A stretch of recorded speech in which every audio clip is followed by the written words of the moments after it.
Merci de votre fidélité à ces interviews croisées autant en radio qu'en vidéo sur le site internet du diocèse de Clermont et sur la radio RCF. Xavier Durand est avec nous. Bonjour Xavier Durand. Bonjour.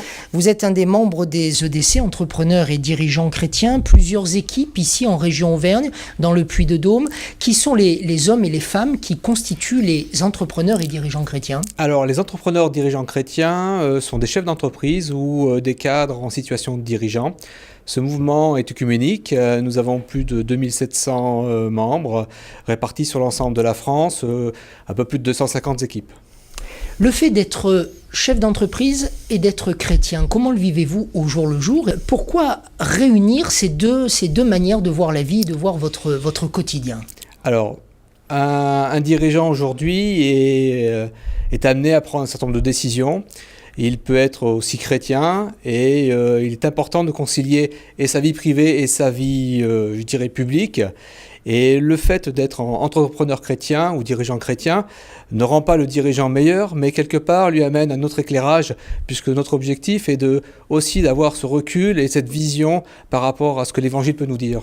Est-ce que vous vous souvenez, vous Xavier Durand, la première fois qu'on vous a parlé des entrepreneurs et dirigeants chrétiens, les EDC, quelle a été votre réaction quand précisément vous vous êtes dit, bon, je comprends à quoi ça sert, mais quel est l'intérêt pour moi, chef d'entreprise, de montrer que je suis chrétien, ou inversement, quel est l'intérêt pour moi, chrétien, de dire publiquement que je suis chef d'entreprise? Alors c'est vrai que la première fois, je m'en souviens tout à fait, puisque en tant que responsable d'entreprise, je vivais mes premiers prud'hommes.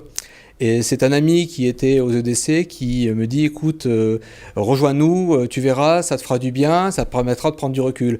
C'est vrai que ce premier événement, cet acte de gestion qui n'est pas évident à gérer. Donc souci avec les salariés. Exactement. Quand on se retrouve devant les prud'hommes en général et qu'on est chef d'entreprise, c'est pas très bon signe. C'est pas très bon signe. Et on est vite aspiré dans une spirale, je dirais, négative. Et justement, le fait d'avoir rejoint ce groupe de réflexion EDC m'a permis de prendre du recul, prendre de la hauteur et surtout de traiter un peu différemment, plutôt que œil pour œil, dent pour dent, ce dossier. Comment travaillez-vous au jour le jour? Que faites-vous, en tout cas semaine après semaine, aux EDC? Alors, les EDC sont organisés de la manière suivante. C'est une réunion qui est mensuelle. Il y a différents supports, donc il y a une organisation nationale et régionale. Ces différents supports nous permettent d'animer ou de mener un certain nombre de réflexions. Une réunion type, par exemple, c'est une réunion qui peut se faire le soir.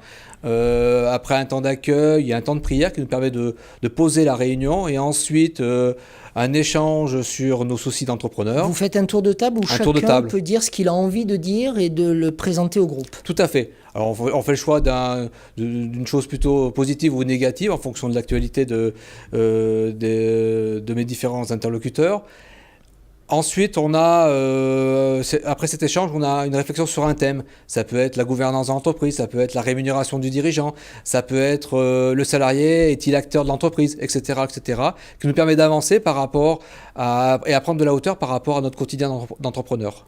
Chrétien, le mot est inscrit, l'adjectif est inscrit bien sûr dans vos statuts et au-delà de vos statuts. Vous avez aussi un conseiller spirituel qui vous accompagne lorsqu'il le peut.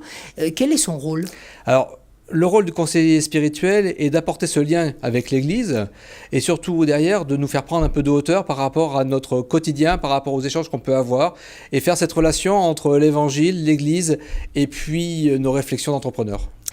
Discerner pour décider sera donc le thème des assises régionales de votre mouvement, assises qui auront lieu samedi 21 mars prochain, tout au long de la journée à Saint-Étienne. Discerner pour décider, deux verbes où on a l'impression d'être dans deux mondes un peu qui s'opposent. Discerner, c'est vraiment un verbe que l'on retrouve souvent, une attitude que l'on retrouve souvent chez les chrétiens, chez les catholiques. Décider, ça, c'est vraiment le chef d'entreprise qui doit être dans l'acte de la décision. Alors exactement, le bien d'un chef d'entreprise, c'est de prendre des décisions, et il en prend tous les jours.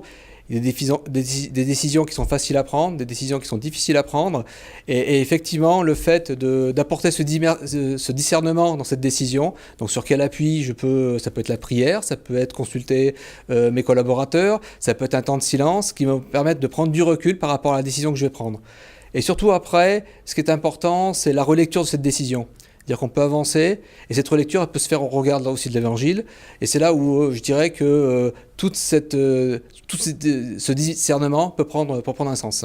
Qui seront les témoins qui vont venir exposer un petit peu leur vision de cette thématique discerner pour décider? Alors il y a trois témoins qui vont venir. Donc il y a Patrick Tolin qui est de FI Automotive, qui a dans son entreprise plus de 130 ingénieurs et techniciens.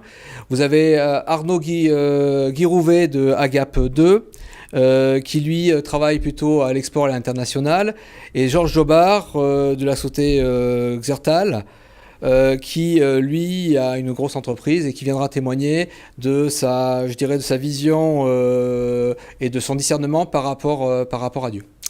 Discerner pour décider, ça c'est donc la thématique de vos assises régionales samedi 21 mars prochain à Saint-Étienne.